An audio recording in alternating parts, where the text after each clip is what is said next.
Hi, I'm Ray, and I have a message of hope for today. Today, I wanted to talk about a paradigm shift. A paradigm shift with regard to faith, with regard to God, with regard to perhaps the way that you view God.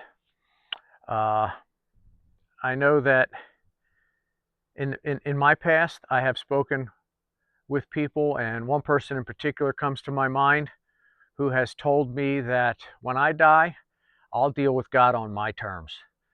And I thought to myself, oh boy, I'll be praying for you because you don't deal with God on your terms. God is the creator. We're the created. And we do not dictate to God how things are going to be. God tells us how things are going to be. Um, and so I want to encourage you to have a paradigm shift with regard to your perspective versus God's perspective. Um, in the Old Testament, there's a book in the Bible called Job. And the basic gist that I'm putting on the table here in these next few minutes is God allowed a lot of things, a lot of trials to happen to Job. And 3/4 of the way through the book of Job or so, Job finally got to a point where he was like, okay, God, I got some things I got to get off my chest. And I'm paraphrasing here. This is not word for word out of the Bible. I'm paraphrasing. And so God said, okay, you go ahead. And so Job vented. He got some things off of his chest with God. And after Job got done venting to God, God said, okay, now I have some questions for you. And he said, now I want you to brace yourself like a man. I'm going to question you, and you're going to answer me. And so God went on to ask Job, where were you when I laid the earth's foundation?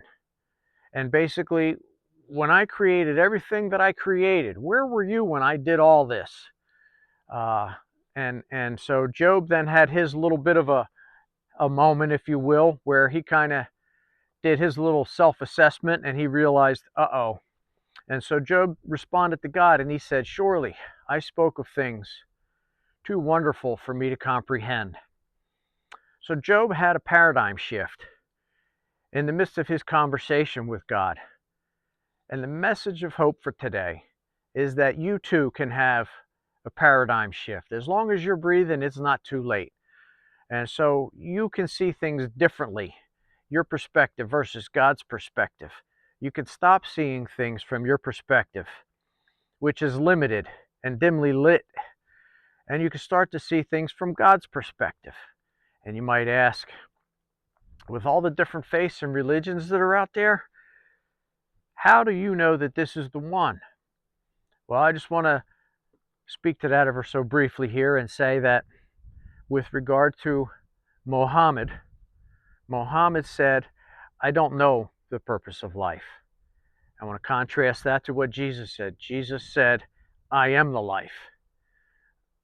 Buddha said, seek for the truth. Again, Jesus himself said, I am the truth. Confucius said, I am not the way. But Jesus said, I am the way. So Jesus is the way, he is the truth, he is the life, and he is alive. And so I would encourage you today to do your own self-assessment where you are in your relationship with God. Where are you?